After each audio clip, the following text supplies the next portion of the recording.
Welcome to the Safety Break, the Whitewater Rescue Podcast. We're here to share stories of real river accidents and rescues and find expert advice on how to solve the problems you might encounter in the Whitewater River environment. I'm your host, Jack Diddy, an emergency medicine physician, whitewater paddler, and wilderness medicine educator. Together, I hope we can celebrate successful rescues and learn from our mistakes in a supportive environment. If you have a story to share of a non-fatal accident or rescue, send me an email at thesafetybreak@gmail.com or contact me on our Facebook page, The Safety Break. If you like what you hear, hit the subscribe button and follow us on social media. I hope you learned something valuable in the show.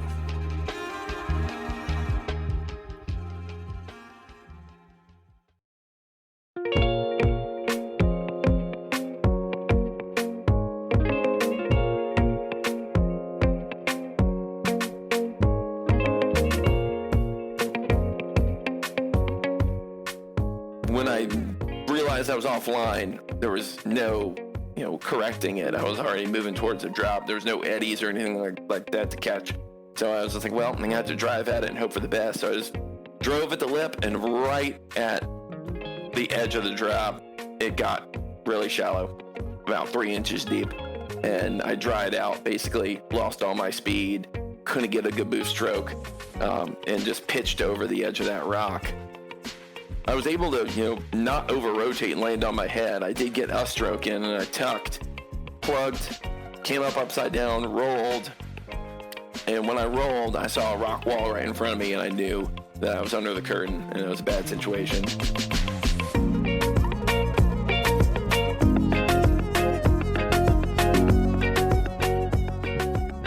After, a few minutes, after I got trapped back there, and making a few unsuccessful attempts to get through the curtain, that was when the gravity of the situation really started to hit me, that I'm probably not going to be able to get out here on my own, and I don't know how in the world anyone's going to be able to get in here to get to me.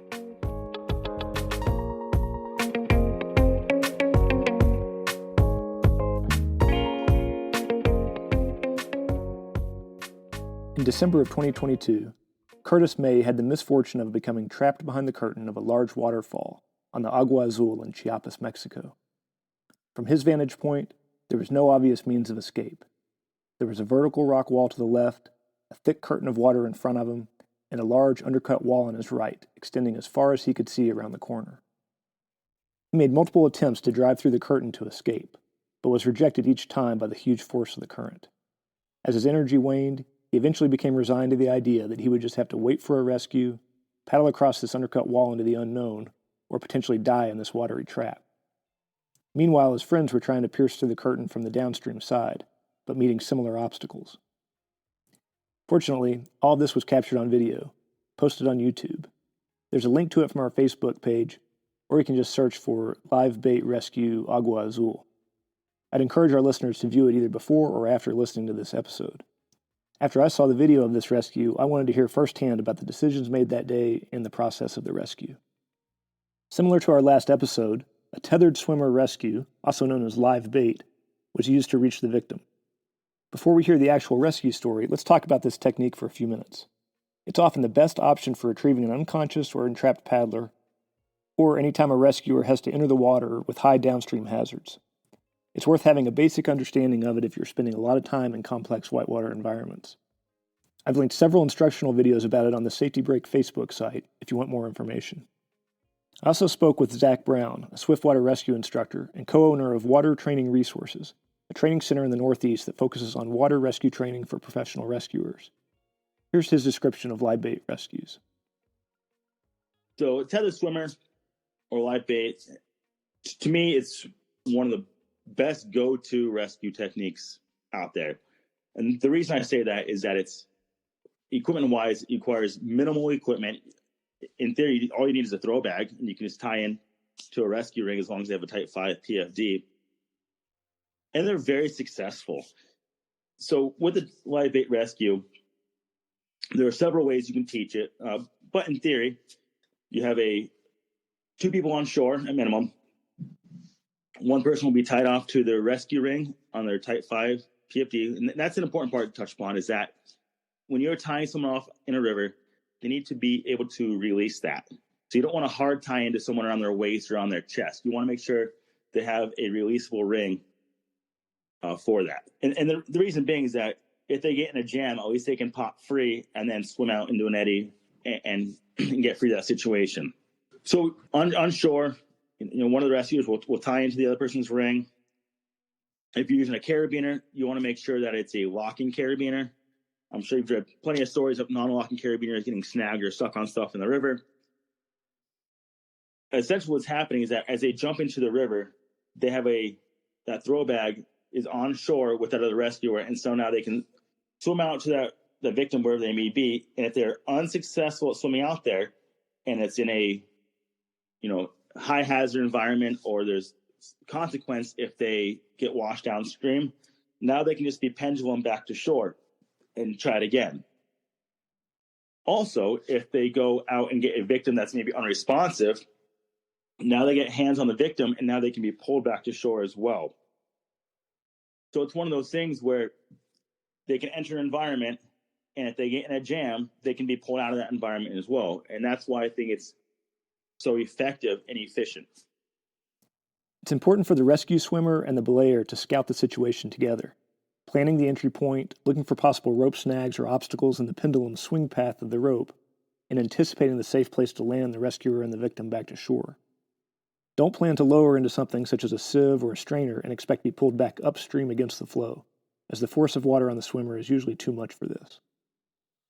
It's one of those things where taking an extra 30 seconds ahead of time can save you 3 or 4 minutes down the road. And the reason I say that is scout out your area. So if you have an area that maybe it's 80 feet downstream and you only have a 50-foot throw bag, we can tie 2 throw bags together, and now you have a 100-foot throw bag, and now you can get them to that 80-foot takeout mark.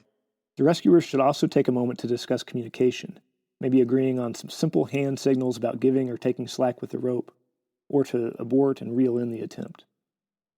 So the root of all issues when things happen, or things go wrong, is communication. So I think taking that second and saying, hey, this is our game plan, and having someone take charge, say it's 3 people who don't know each other, as long as someone takes charge and explains, hey, this is our plan, this is what we're doing, you're the rescuer, you're the belayer, and explains it out, it's going to be fine. Now, with that said, the more you train together, obviously the more efficient you're going to be, and now you can operate essentially without even talking, which is a huge plus because you're more efficient. The rescue swimmer needs to be comfortable and confident in the water. They need to be able to swim aggressively and time the swim appropriately while paying attention to obstacles that might snag the rope. Once reaching the victim, they need to grab the shore side of the victim's PFD and keep their head up, usually dragging them backwards through the water.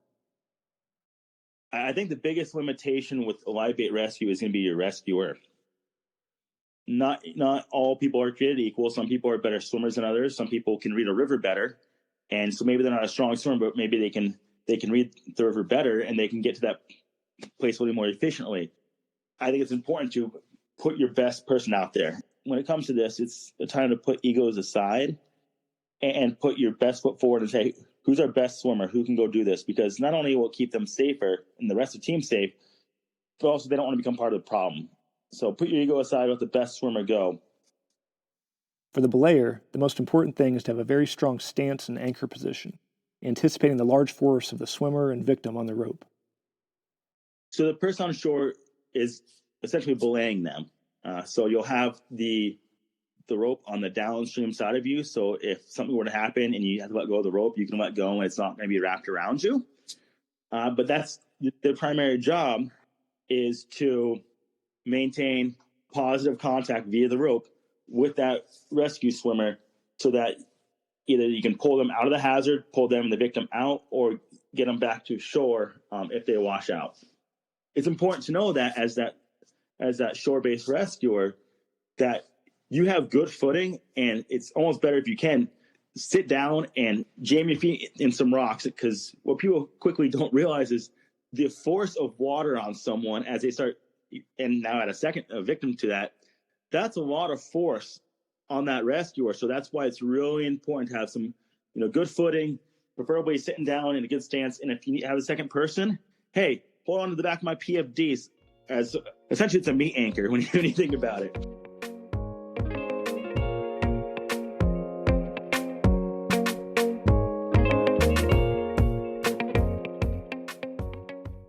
So let's get on with this rescue and hear the story from the beautiful travertine landscape of the Agua Azul in southeastern Mexico.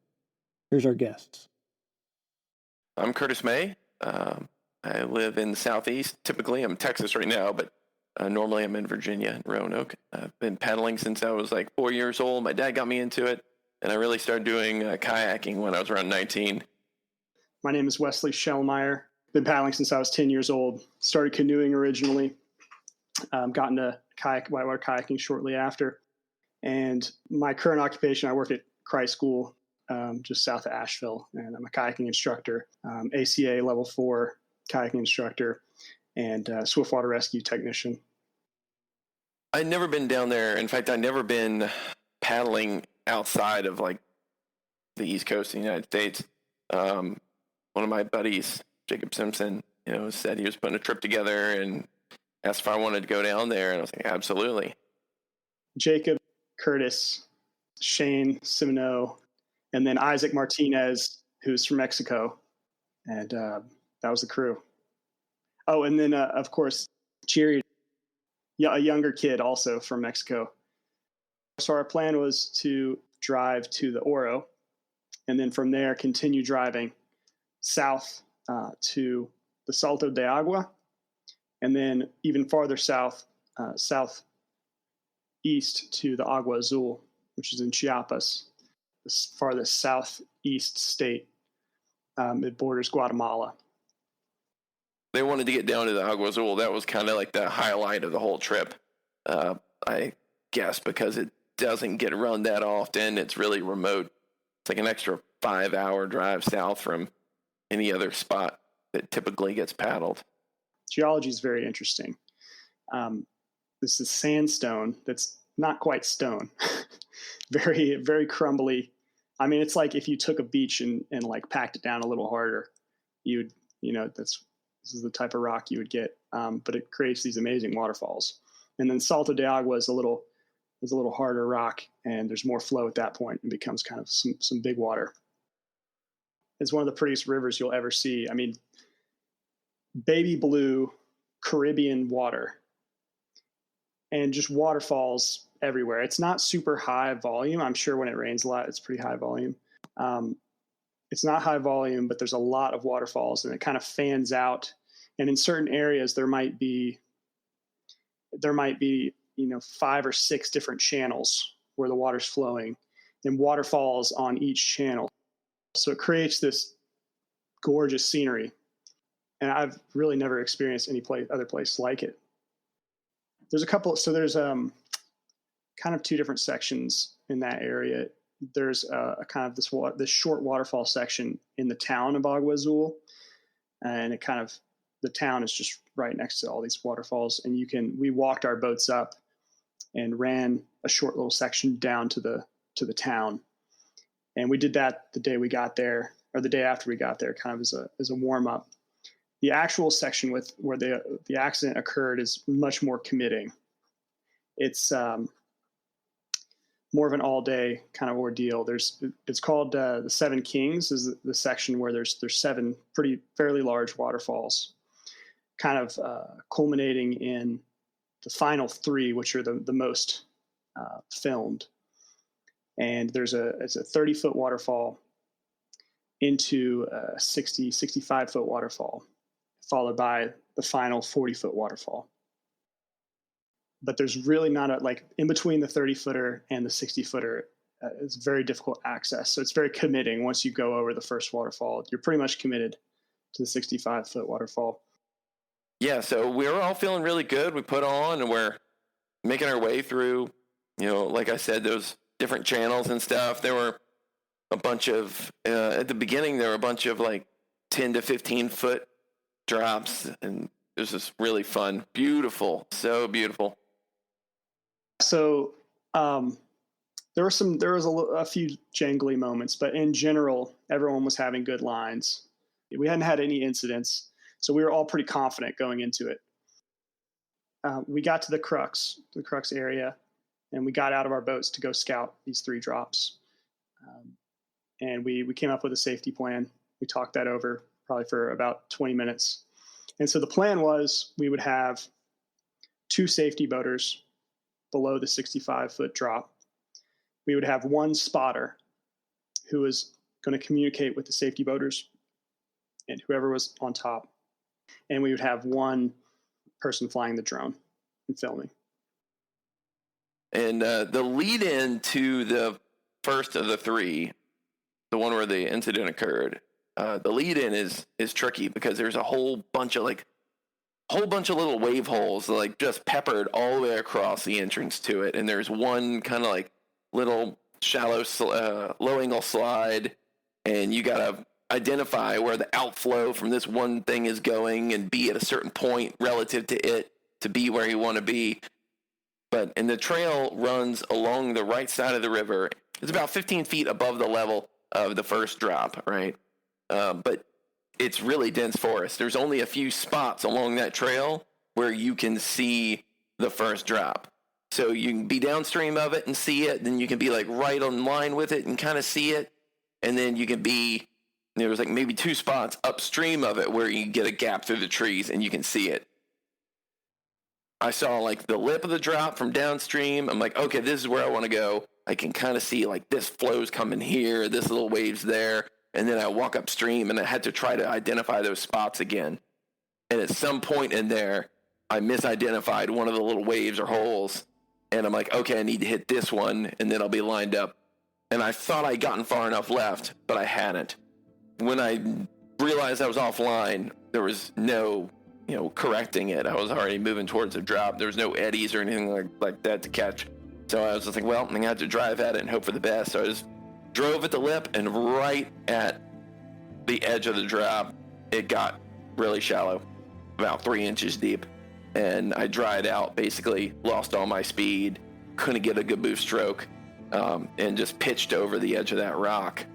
And I was able to, not over-rotate and land on my head. I did get a stroke in, and I tucked, and I plugged, came up upside down, rolled, and when I rolled, I saw a rock wall right in front of me, and I knew that I was under the curtain, and it was a bad situation. And I was setting safety below the 65-footer. I kind of knew what time Curtis was supposed to go. It was going to be 3 or 4 minutes. So I'm at the bottom waiting, and it gets to 3 minutes, nothing. Gets to 4 minutes, nothing. Gets to 5 minutes. I'm like, what's going on? I look up, and Jacob is standing. He's the spotter at the time, and he kind of puts his arms up like, I don't know where he is. And then he gives me kind of this waterfall sign with his hand and points behind it. And immediately I was like, this is not good. It's kind of like our worst fear, have somebody stuck behind a waterfall.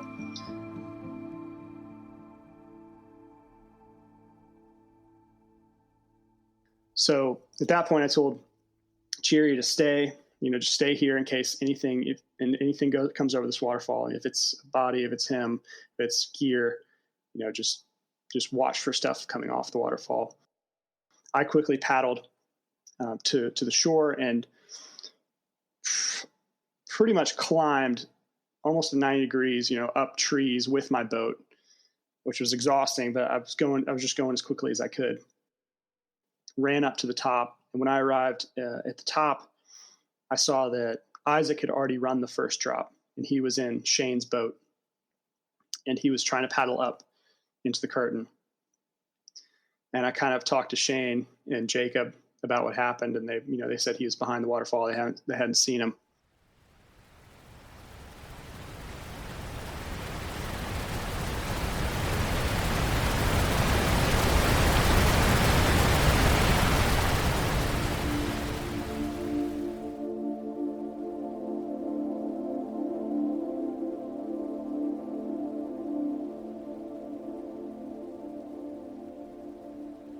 So I had a big room that I was in, and where I was sitting, I had a little rock to hold on to.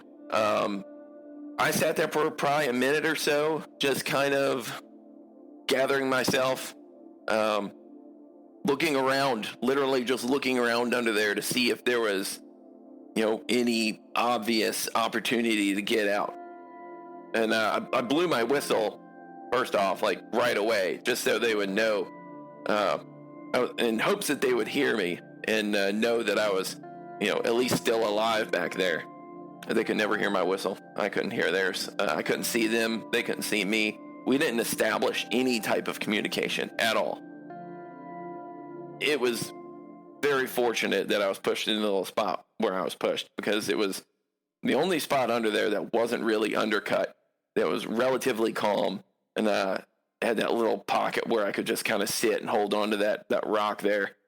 It was just like a little eddy right there, but you still had to edge, that left side up to keep the current from, grabbing your edge and wanting to flip you over. And tell you what, after an hour and 10 minutes of engaging your left hip, my goodness, my hip flexors on my left side were just on fire.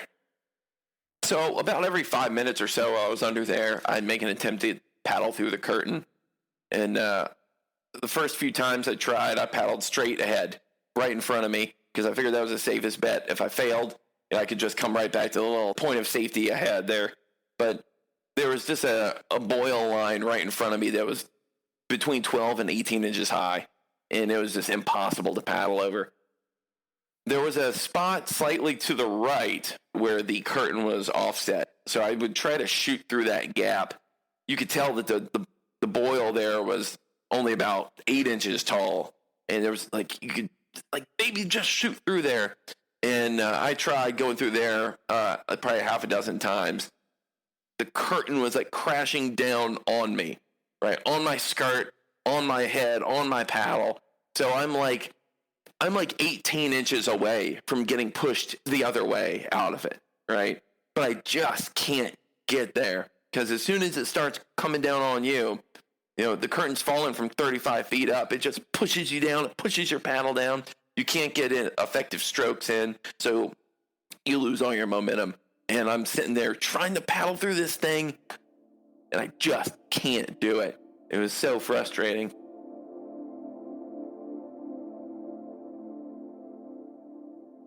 So my thought was, Isaac needs help. We need 2 people down there for this rescue. So I went up to the top, ran the first drop again, ran the 30-footer, and there was, on river left, there was this kind of shelf that we could stand on. So anyway, we got out on the shelf and we started trying to throw ropes behind the curtain, which pretty quickly we realized was not going to work. The area where he had gone in was too far to even get a rope to, and there was no shallow water behind that one point. So we started trying to throw a rope behind the curtain kind of over near where we were, and that wasn't working either. Anytime the bag would hit the flow, there's too much water coming over. The bag would go straight down. The only thing I could think of is we need to get behind the curtain. So I had Isaac put me on live bait, and I started trying to get behind the curtain. Didn't work at all. I mean, I tried to push my hand, into the curtain, and I couldn't get it 2 inches in. It would push my hand down. After, a few minutes, after I got trapped back there and making a few unsuccessful attempts to get through the curtain, that was when the gravity of the situation really started to hit me, that I'm probably not going to be able to get out here on my own, and I don't know how in the world anyone's going to be able to get in here to get to me. And I was like, man, this might be it. I thought, the odds were low that I was going to survive. And that was after about 10 minutes, so it was an hour sitting back there, still trying to get out, but realizing that I probably wasn't going to be successful. And that was rough. But, you can't have a breakdown back there. It's not going to help your situation at all. So those were very short-lived moments.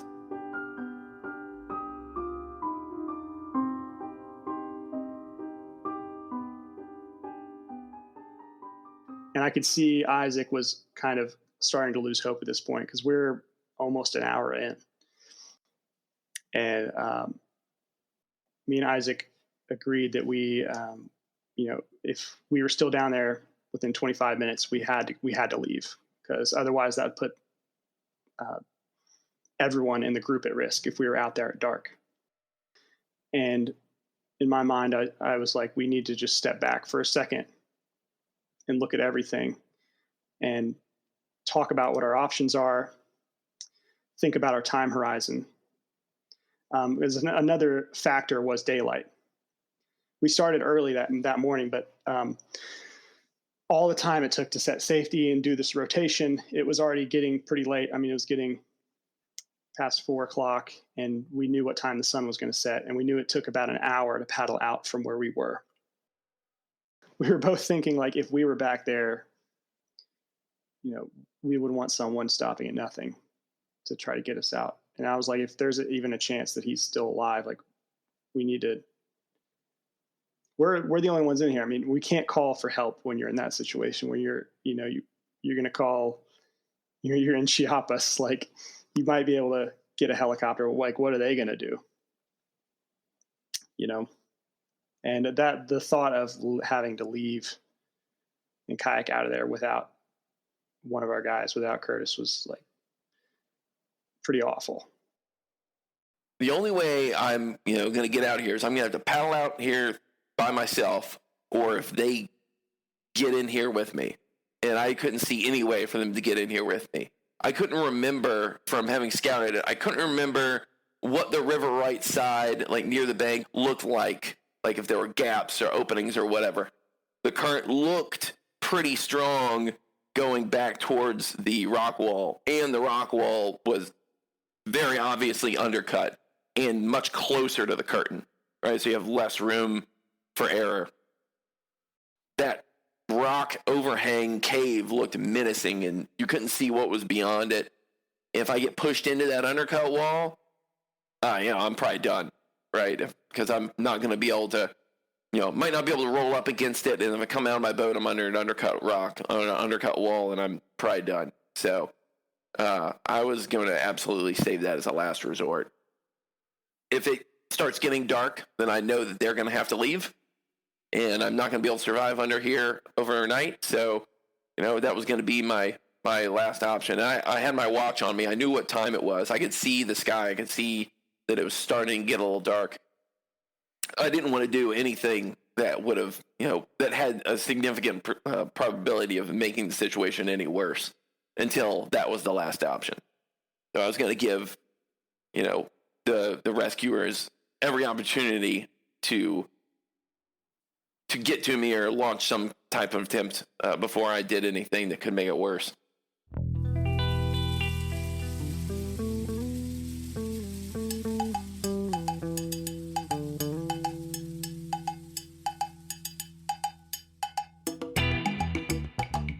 I got back in my boat. I started ferrying across, just looking for anything. I was like, if there's any way that we can get behind this curtain, like, I'm gonna go back in there and try to see if we can find Curtis. So on the ferry back across, I saw this one area on the far river right side of the waterfall there was much less water going over it, and it looked like there was a kind of a dark cave with a calm eddy behind it. You could see through the curtain. But I paddled into the cave, saw that there was, inside of this cave, there was an extra little hole and cave that kind of went back into a corridor. So I got out of my boat, shoved it into the rocks, crawled up into this corridor, into this other room, and saw that I was behind the curtain. On one side of the cave, I could see the curtain. And then if I poked my head out towards the curtain, I could see this corridor all the way back. And still, I knew that we didn't have much time. We had probably about 10 minutes. And then I saw a little orange dot all the way down as far as I could see, and realized that it was Curtis's helmet. So immediately got really, really excited, went back to Isaac, said, hey, I think I saw his helmet. And Isaac looked at me and said, let's get him. So I said, all right. He hooked me up on live bait, And before I started, I said, if I go underwater for 3 seconds, then pull me in. Or if you hear a whistle, pull me in. I jump in the water, and it's surprisingly calmer than I thought it was going to be. The wall was undercut in some areas, but it felt pretty controllable. I had both feet on the wall, and I could kind of climb with my hands. So I just started kind of traversing this wall and got to this one area where the rock kind of came out a little bit, and it was obvious that it was more undercut. There was more water flowing backwards from the veil into this rock and going under. And it was also obvious that on the other side of that was kind of a deeper cave. And I knew that Curtis was behind this undercut.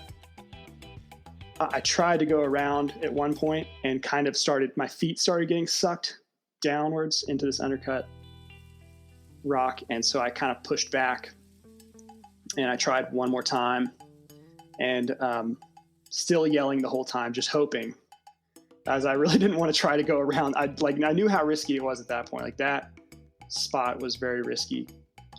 So I thought I would wait a few more minutes yelling and just see if maybe Curtis paddled around the corner, or I could see him paddle up a little bit, or get some sign, some sort of yell or anything.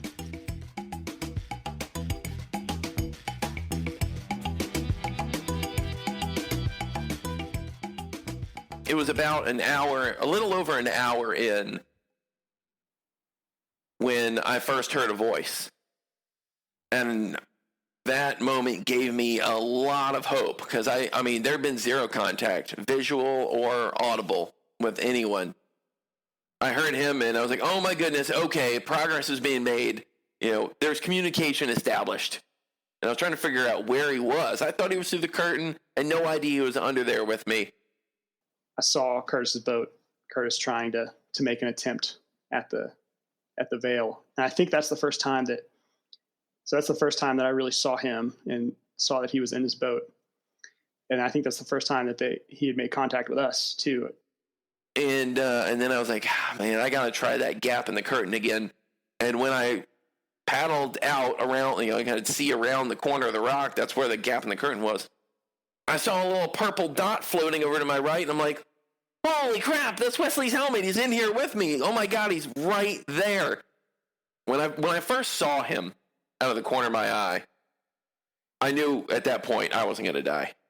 But I was so tired at that point that it took all my energy just to get to the curtain and make an attempt.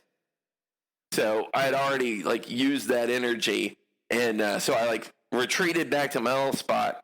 I was like, all right, all I got to do is paddle around the corner, and I can get to him. And I'm assuming he's on a rope and he's going to get pulled back. So I gathered myself and just made the attempt to paddle around the corner. So he made an attempt, saw me, got pushed back, and then made his final attempt and was able to ferry out just far enough right next to the undercut. But I grabbed his bow, and he leaned as hard as he could into it. And I just started blowing my whistle, and Isaac pulled us both all the way back. Yeah. That was a great feeling. That was the most physically and emotionally exhausted I've ever been in my entire life. And we got out pretty much just in the nick of time. I mean, we got out maybe a couple minutes past the time that we needed to leave. As this was happening, Shane and Jacob had set up a rope on River Right. So they had set up a rope to go down for an extraction. So we still had to climb up this mud wall, basically. It looked like rock, but it would just turn into mud. So we all had to pretty much just climb on this rope out probably 30 feet or so up to the ledge, pull our boats up. We did the paddle out, which is some class 4 plus, and then it was a couple mile hike out. Very thankful for Wesley and Isaac, and all of them, but especially Wesley and Isaac, for going under there and risking themselves to get me.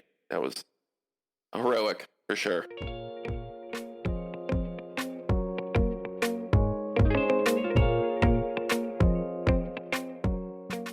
I was impressed by several features of this rescue, but mostly by Wesley and Isaac's tenacity.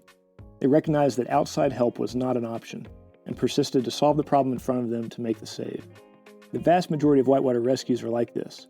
The group on scene has to make it happen right then, or it isn't happening at all. That's why this stuff is so important for us to talk about and keep learning about. There's two more main learning points I think we can take away from this story. The first is to consider this behind-the-curtain scenario on large waterfalls. I know of several incidents of it, including the fatal drowning of a good friend. Keep it in mind during the scouting process and think about an access and escape plan before it happens. The other point is to consider communication devices such as two-way radios on bigger missions, when there may be large drops, complex scouting, or other significant terrain obstacles between members of the group. I think it could have made a big difference here. Thanks to our guests, Curtis May and Wesley Schellmeyer, for sharing their story, and to Zach Brown from Water Resources Training. Zach and I had a longer conversation about swiftwater rescue training and urban and flood rescue in general, and I hope to include that in a later episode. More episodes are in the works, and if this colossal western snowpack this year is any indication, it's going to be a busy summer of whitewater rescues. Send me the stories, and I hope to see you on the river.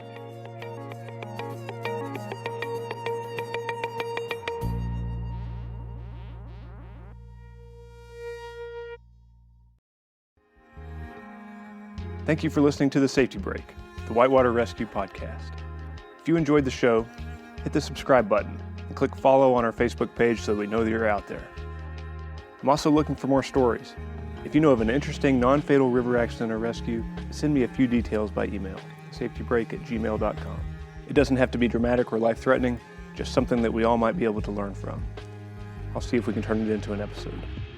Stay safe out there, and I hope to see you on the river.